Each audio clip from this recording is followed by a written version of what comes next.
So దమ్ముంటే పట్టుకోర షికావత్ అని సవాల్ విసిరాడు పోలీసులకి.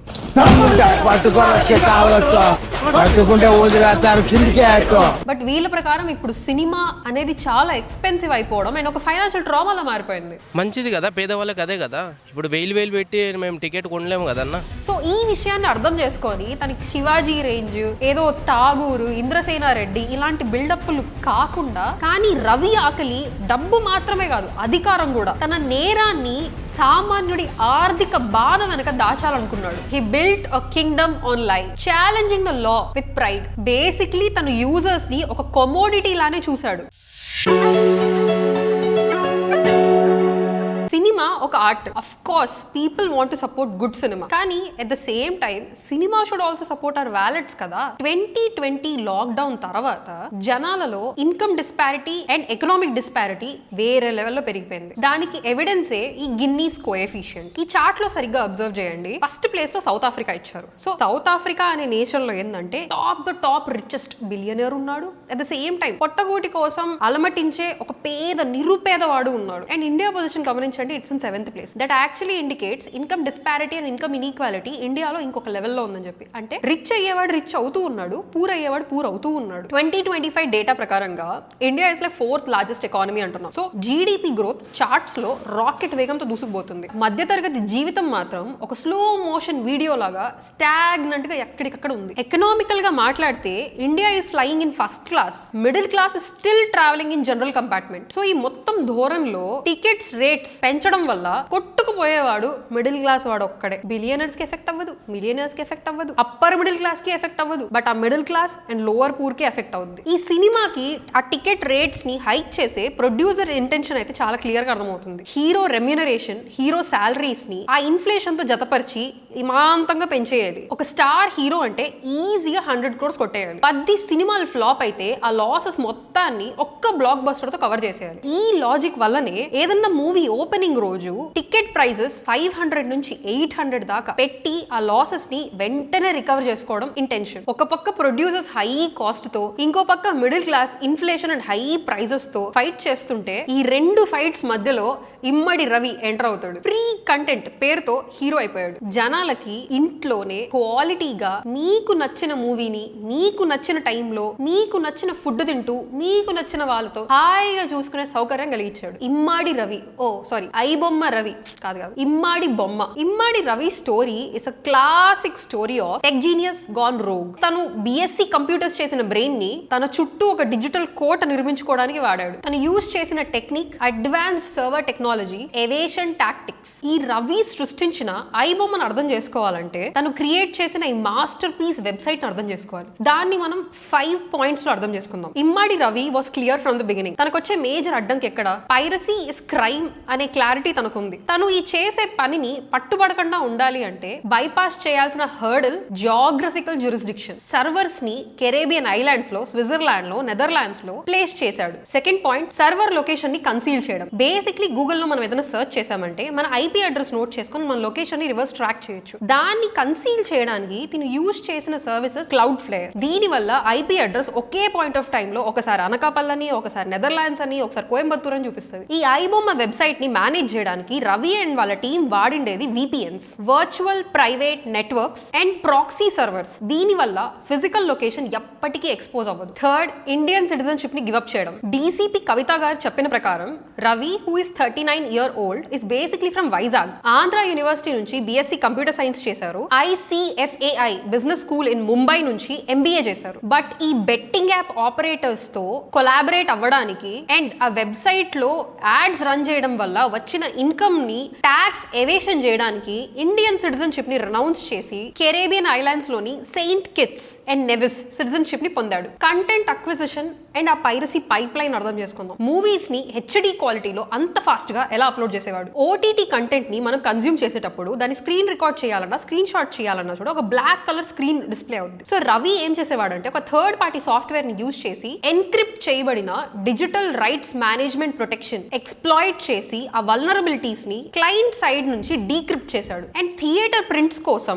క్యామ్ రికార్డర్ తో రికార్డ్ చేసిన మూవీస్ ని హెచ్డి కాపీస్ లో either under ground Telegram groups ద్వారా డార్క్ వెబ్ మార్కెట్స్ ద్వారా పర్చేస్ చేసేవాడు. యూజువలీ ఈ ఐబొమ్మకి అండ్ మిగిలిన మూవీ రూల్స్, టొరెంట్స్ అండ్ మిగిలిన వెబ్సైట్స్ కి ఉండే basic distinction is user interface. చాలా క్లీన్ గా ఒక ట్యాప్ తోనే మన మూవీని అక్కడే స్క్రీన్ లో వ్యూ చేసేలాగా చాలా క్లియర్ గా ఉంటది. మరి ఆ థియేటర్ ప్రింట్ ని హెచ్డి క్వాలిటీకి కన్వర్ట్ చేయడానికి తను యూజ్ చేసిన software custom encoding software and codec. దీని వల్ల ఏమవుతుందంటే లార్జ్ డేటా ఫైల్ ఫార్మాట్స్ ని highly optimised high HD quality but లో ఫైల్ సైజ్. సో ఈ కస్టమ్ ఎన్కోడింగ్ ఆల్గరిథమ్స్ వల్ల ఫైల్ సైజు తగ్గుతుంది, at the same time video quality కూడా ఎన్హాన్స్ అవుతుంది. ఈ ఆప్టిమైజేషన్ వల్ల పూర్ ఇంటర్నెట్ కనెక్షన్ ఉన్న యూజర్స్ కూడా ఈజీగా ఆ ఫైల్స్ ని డౌన్లోడ్ చేసుకోగలరు. And this clear smooth user interface is the main reason behind mass adoption, especially tier 2 and tier 3 cities and villages లో. Fifth and the most crucial, usual గా police కానీ కోర్టులో కానీ ఏదైనా క్రైమ్ ప్రూవ్ అవ్వాలంటే evidence is the basic. ఇలాంటి cyber crimes లో use చేసిన ల్యాప్టాప్, యూజ్ చేసిన మొబైల్ ఫోన్, అందులో ఉండే data, it is the evidence. అది లేకపోతే ఆ సైబర్ క్రిమినల్ ని కోర్టులో ప్రూవ్ చేయకపోతే ఎటువంటి శిక్ష పడదు. ఆ పాయింట్ వల్ల ఒకవేళ ఎటువంటి పోలీస్ రేడ్ జరిగినప్పుడు తన సిస్టమ్ లో, తన మొబైల్స్ లో, తన ల్యాప్టాప్స్ లో కంప్లీట్ డేటా వైప్ అయిపోయేలాగా ప్రోటోకాల్స్ ని సెట్ చేసి పెట్టాడు. ఇది మనకి ఎలా అర్థమైందంటే, కూకట్పల్లిలో November 14th రవి ఇంటికి వెళ్లి తలుపు కొట్టినప్పుడు he almost 2 hours to open the door. And తన ల్యాప్టాప్ ఏదైతే ఉందో తన బాత్రూమ్ యొక్క పైన అట్ట మీద పెట్టేస్తున్నాడు. అండ్ తన ఫోన్, ల్యాప్టాప్ ఏది చెక్ చేసినా టెలిగ్రామ్ కానీ ఎటువంటి అదర్ సాఫ్ట్వేర్స్, క్లౌడ్ఫేర్ ఇలాంటి ఏ సాఫ్ట్వేర్స్ కనిపించడం లేదు. బట్ ఫోరెన్సిక్స్ వాళ్ళు తన ల్యాప్టాప్ ని, తన మొబైల్ ని డేటా రికవరీలో పెడితే ప్రతిదీ బయటకు వచ్చింది, including Telegram and the sources and the services that he used. So ఈ పైన మెన్షన్ చేసిన ఆ 5 షీల్డ్స్ రవికి ఒక డిజిటల్ ఫోర్ట్ లా ఏర్పడ్డాయి. ఐపీ అడ్రస్ ట్రాక్ చేయలేం, తన ఫిజికల్ లొకేషన్ కనిపెట్టలేం, తన సిటిజన్షిప్ కూడా ఇచ్చేశాడు. బట్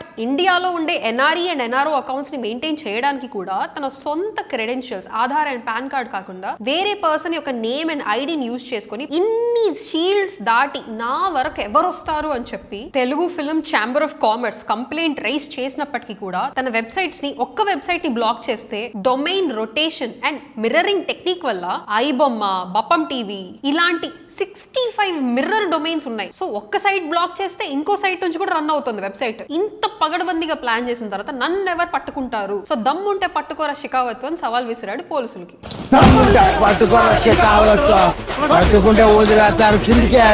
మీరు నా మీద, నా వెబ్సైట్ మీద కాన్సన్ట్రేట్ చేస్తే నేను మీ మీద అండ్ మీ పర్సనల్ ప్రొడ్యూసర్స్ కావచ్చు, పోలీస్ కావచ్చు అండ్ మిగిలిన యూజర్స్ డేటా కావచ్చు అది బయట పెట్టాల్సి వస్తుందని ఓపెన్ గా థ్రెట్ చేశాడు. రవీస్ మేజర్ బ్లండర్ వాస్ ఇలా ఓపెన్ గా ఛాలెంజ్ చేయడమే. సైలెంట్ గా ఇల్లీగల్ బిజినెస్ చేసుకుంటూ షాడోలో ఉండేవాడు. But I'm untouchable, I'm a hero to the poor and ఈ రాబిన్ హుడ్ ఇమేజ్ క్రియేట్ చేయడం, గౌరవం కోసం ఆ మనీని ఎర్న్ చేశాడు.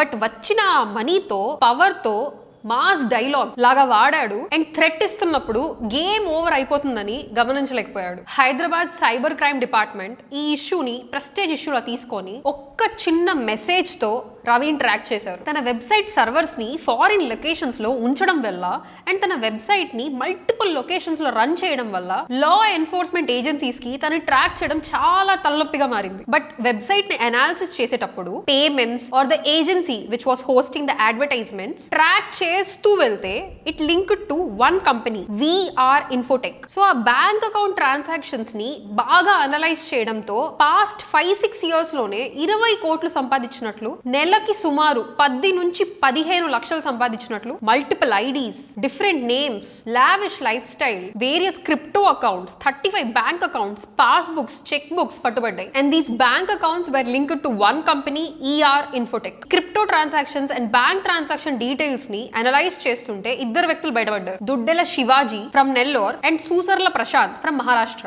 కస్టడీలో వీళ్ళు ఉన్నప్పటికీ వీళ్ళ మెయిన్ బాస్ రవి అనే పేరు తప్పించి తన ఐడి డీటెయిల్స్, తన ఫోటో, ఎటువంటి డీటెయిల్స్ వీళ్ళ దగ్గర లేవు. But on November 13th 1 SMS నేను ఇలా ఇండియా వస్తున్నాను అని చెప్పి తన క్లోజ్ ఎయిడ్స్ అయిన శివాజీ అండ్ ప్రశాంత్ కి డ్రాప్ చేయడం, పోలీసులు దాన్ని నోటీస్ చేయడం, తన ఫ్రాన్స్ నుంచి హైదరాబాద్ కి రాగానే November 14th కుకట్పల్లిలో ఉన్న తన అపార్ట్మెంట్ లోనే రవిని అరెస్ట్ చేశారు. అండ్ నేను చెప్పినట్లు ఇలా అరెస్ట్ అయ్యే సిచ్యువేషన్ వస్తుందని తెలిసినప్పుడు తన రిమోట్ సర్వర్స్ లో ఉండే ఆ ఇండిస్క్రిమినేటింగ్ డేటా డేటాని తను ఆల్రెడీ రెడీ చేసుకొని పెట్టుకోనున్న ప్రోటోకాల్స్ ద్వారా ఆటోమేటిక్ డిలీట్ చేశాడు. రవికి టెక్నాలజీ మీద ఉన్న పట్టు మామూలుది కాదు. Web design and server management లో కింగ్. ఆ తెలివితేటల్ని ఇల్లీగల్ బిజినెస్ లో పెట్టాడు. ఒక కంపెనీ పెట్టి CEO కావాల్సిన వాడు ఒక క్రైమ్ నెట్వర్క్ కి కింగ్ పిన్ లా మారాడు. తన మెయిన్ ప్రాబ్లం ఏంటంటే BSc computers and web designing proficiency ఉన్నప్పటికీ కూడా సంపాదన సరిపోకపోవడం, పర్సనల్ లైఫ్ లో ఆ ఫైనాన్షియల్ స్ట్రగుల్స్ వల్ల ఎన్నో అవమానాలు ఫేస్ చేశాడని, సాఫీగా ఉద్యోగం చేసుకుంటే వచ్చే డబ్బు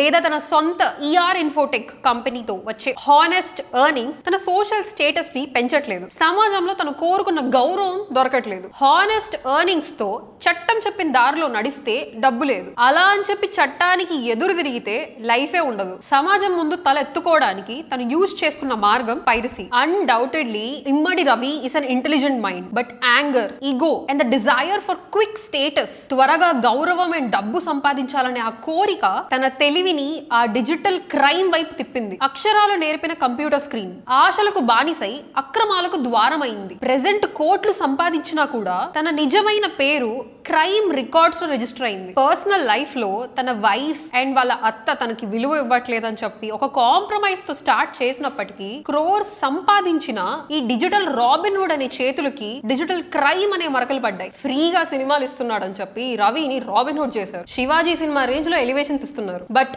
ఐబొమ్మకి వచ్చే మిలియన్స్ ఆఫ్ యూజర్స్ డేటాని illegal betting apps like 1win and 1xbet కి రీడైరెక్ట్ చేసి 20 కోట్లు సంపాదించాడు. ఐబొమ్మకి డైలీ విజిటర్స్ కింద మిలియన్స్ ఆఫ్ యూజర్స్ వచ్చేవాళ్ళు. రవి ఇక్కడ సినిమాలు అమ్మలేదు. రవి ఆ యూజర్ అటెన్షన్ నమ్మాడు. లీగల్ వేలో వెళ్ళాలంటే గూగుల్ లాంటి వెబ్సైట్స్ యాడ్ జనరేషన్ కోసం మనీ పే చేస్తుంది. బట్ ఇట్లాంటి పైరేటెడ్ వెబ్సైట్స్ కి యాక్సెసిబిలిటీ గూగుల్ ఇవ్వదు. సో ఇల్లీగల్ మానిటైజేషన్ స్ట్రాటజీ ద్వారా ఆ యూజర్స్ అటెన్షన్ ని బెట్టింగ్ యాప్ సైట్స్ కి రీడైరెక్ట్ చేసేవాడు. రవి డిజైన్ చేసిన 900+ వెబ్సైట్స్ 2019 లో లాంచ్ చేసిన ఐబొమ్మ అండ్ 2022 లో లాంచ్ చేసిన బప్పం వెబ్సైట్స్ ని 2 to 3 times క్లిక్ చేసినప్పుడు ఆటోమేటిక్లీ గేమింగ్ ప్లాట్ఫామ్స్ కి రీడైరెక్ట్ అవుతుంది. Piracy websites to illegal betting apps. This criminal operation not only led to financial exploitation of public but also stealing millions of users data, banking credentials, private photographs, PII అంటే personal identifiable information, వీటిని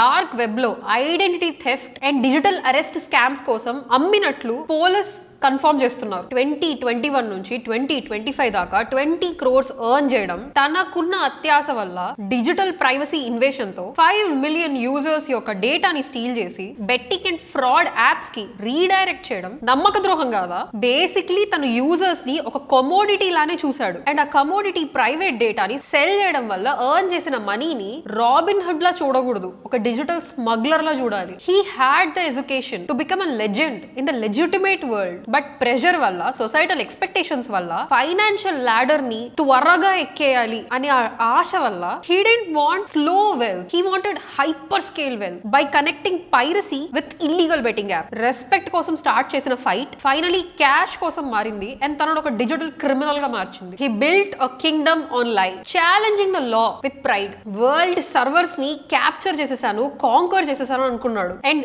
digital గా తనని ఎవ్వరూ పట్టుకోలేరు అనుకున్నాడు. But ultimately physical రియాలిటీలోకి తిరిగి రావాల్సి వచ్చింది. So reports ప్రకారంగా మెయిన్ గా తను హైదరాబాద్ కి రావడానికి కారణం తన డివోర్స్ ని సెటిల్ చేసుకోవడం అండ్ హైదరాబాద్ లో ఉన్న అసెట్స్ అన్నిటిని అమ్మేయడం. ఇన్స్టాగ్రామ్ లో certain meme pages and keyboard warriors argument ఏంటంటే అట్లీస్ట్ మాకు ఫ్రీ ఎంటర్టైన్మెంట్ ప్రొవైడ్ చేశాడు కదా అని. దొంగతనంగా చేస్తా అంటే మరి వాళ్ళు అంతంత రేట్లు పెట్టి పెంచుకొని యాప్లు కొనుక్కోమని చెప్పడం అది మరి లీగల్ కాదా? Cinema was a way to escape the reality. But వీళ్ళ ప్రకారం ఇప్పుడు సినిమా అనేది చాలా ఎక్స్పెన్సివ్ అయిపోవడం అండ్ ఒక ఫైనాన్షియల్ ట్రామాలా మారిపోయింది. మంచిది కదా, పేదవాళ్ళకి అదే కదా. ఇప్పుడు 1000 పెట్టి మేము టికెట్ కొనలేము కదన్న. పేద ప్రజలు అయితే కొనలేరు కదా. 1000 రూపాయల టికెట్ అంటే ఎవడు కొంటాడు? ఒక 4 members ఉండే family tickets, parking, petrol, popcorn ఇవన్నీ ఎస్టిమేట్ చేసుకుంటే మినిమం 3000 to 4000 ఖర్చు అయిపోతుంది థియేటర్ లోనే. సినిమా చూడడం కూడా ఒక లగ్జరీలా మారిపోయింది ఇప్పుడు. సరే అలా కాదు, ఫ్యామిలీ ప్లాన్ వద్దు, జస్ట్ ఒక ఫ్రెండ్ నేను మాత్రమే వెళ్దాం అనుకుంటే ఈచ్ టికెట్ 180 అనుకుందాం. రిస్క్ తీసుకోవడానికి రెడీ, ఎందుకంటే మనకు ఆ డోపమీన్ హిట్ కావాలి కాబట్టి. ఆ డబ్బు ఒక 2 hours ఎస్కేప్ అవ్వచ్చురా మన స్ట్రెస్ నుంచి, మన డైలీ బాధల నుంచి, లైఫ్ స్ట్రగల్స్ నుంచి, గర్ల్ ఫ్రెండ్ ఇష్యూస్ నుంచి, ఫ్యామిలీ స్ట్రగల్స్ నుంచి. డిసప్పాయింట్మెంట్ మిగిలిస్తే who pays for that stress అని క్వశ్చన్ చేస్తున్నారు. అట్లా ఎట్లా అవుతుంది అంటే సినిమా దొబ్బినప్పుడు మరి so Instagram meme pages and keyboard warriors చెప్పడం ఏంటంటే అఫ్ కోర్స్ మేము తన క్రైమ్ ని సపోర్ట్ చేయట్లేదు, బట్ అలా అని చెప్పి ఆ ఫ్రీ ఎంటర్టైన్మెంట్ కూడా రిజెక్ట్ చేయలేం కదా. ఒక కామన్ మ్యాన్ ఎంటర్టైన్మెంట్ ని అందుబాటులో లేకుండా ఉంచినప్పుడు ఆబ్వియస్లీ ఇలాంటి ఇల్లీగల్ ఆల్టర్నేటివ్స్ బయటికి పుట్టుకొస్తాయి. అంటే ఇప్పుడు ఒకటన్నా అంటే దొంగ పని చేసిండు అంటే నా దృష్టిలో అయితే దొంగ పని చేయలేదు అనుకుంటా. ఎందుకంటే ఎంతోమంది యూత్కి ఆదర్శమైన. సో ఈ ఆర్గ్యుమెంట్ ని గెలవాలంటే first of all route cost ని మనం అర్థం చేసుకోవాలి. రవి చేసింది crime, it is very clear, but ఆ ట్రిగర్ ఎక్కడి నుంచి వస్తుంది? ప్రొడ్యూసర్స్ హైక్ చేసే ప్రైసింగ్ వల్లే కదా. ఇప్పుడు ప్రొడ్యూసర్స్ పాయింట్ ఆఫ్ వ్యూ అర్థం చేసుకుందాం. అసలు ప్రొడ్యూసర్స్ ఇంత హై ప్రైసెస్ ఎందుకు పెడుతున్నారు? స్టార్ హీరోస్ కి రెమ్యునరేషన్ ఇవ్వాలి, ప్రొడక్షన్ వాల్యూ తగ్గకుండా ఇన్ఫ్లేషన్ కి తగ్గట్టు ప్రొడక్షన్ కాస్ట్ ని మెయింటైన్ చేయాలి. అండ్ తీసిన ప్రతి సినిమా హిట్ అవుతుందనే నమ్మకం లేదు. కాజ్ డీటెయిల్స్ లోకి వెళ్తే 2025 లో ఈ ఫ్రైడే రిలీజ్ అయిన మూవీతో కలిపి 160 మూవీస్ రిలీజ్ అయినాయి. అండ్ అందులో ప్రాఫిటబుల్ అండ్ హిట్ అయిన మూవీస్ ఓన్లీ 13. సో రిమైనింగ్ మిగిలిన మూవీస్ అన్ని లాస్ లోకి వెళ్ళట్లే. ఒక ప్రొడ్యూసర్ మూవీని స్టార్ట్ చేసి ఫినిష్ చేయడానికి మినిమం 2 to 3 years పడుతుంది. అండ్ దాని మీద అంత investment, time, resources, effort, money అంత రిసోర్స్ పెట్టిన తర్వాత అది ప్రాపర్ గా బ్యాంకబుల్ అవుతుందా లేదా అనేది సినిమా రిలీజ్ అయిన 6 to 12 hours లోపల డిసైడ్ అయిపోతుంది. Because there are various other external factors. Piracy, reviews, competition, weekends లో రిలీజ్ చేస్తున్నామా, ఫెస్టివల్స్ లో రిలీజ్ చేస్తున్నామా, ఇలా చాలా ఎక్స్టర్నల్ ఫ్యాక్టర్స్ ఉంటాయి. ఇన్ని ఫ్యాక్టర్స్ మధ్య నలిగిపోయి ఒక సినిమాని రిలీజ్ చేస్తే ఇమీడియట్ గా ఫస్ట్ డేనే అది పైరసీ వెబ్సైట్ లో ఫ్రీగా యూజర్ కి అవైలబుల్ గా ఉంటుంది అంటే ఎంత లాస్ అవుతుంది ప్రొడ్యూసర్ కి? సో ఆబ్వియస్లీ లాజికల్ గా, ఇంటెన్షనల్ గా ప్రొడ్యూసర్ తన ఫ్లాప్ మూవీస్ యొక్క లాసెస్ ని ఒకే ఒక బ్లాక్ బస్టర్ మూవీలో కవర్ చేయడానికి స్టార్టింగ్ రిలీజ్ అయినప్పుడే ఇమీడియట్ గా ప్రైసెస్ హైక్ చేయడానికి ట్రై చేస్తున్నాడు. So this is the business reality of producers. Immadi Ravi చేసిన క్రైమ్ అయితే అన్డినైబుల్ అయినప్పటికీ కూడా the breeding platform and the breeding ground for his crime was this economic reality where the high priced inflated ticket prices of movies meet the stagnant middle class income. And ఈ massive gap ని Ravi exploit చేశాడు and profit సంపాదించాడు. ఆకలి వేసిన ప్రతి వాడు దొంగ కాకపోవచ్చు, కానీ రవి ఆకలి డబ్బు మాత్రమే కాదు, అధికారం కూడా. తన నేరాన్ని సామాన్యుడి ఆర్థిక బాధ వెనక దాచాలనుకున్నాడు. తను ఇలా ఇల్లీగల్ వెబ్సైట్ బిజినెస్ ని మెయింటైన్ చేసుకుంటూ సాఫీగా ఒక డార్క్ నైట్ లా మిగిలిపోయి ఉండొచ్చు. లాని క్వశ్చన్ చేయడం, నేను ఒక రాబిన్ హుడ్ ని అని చెప్పి పోర్ట్రే చేసుకోవడం, బట్ అలా కాకుండా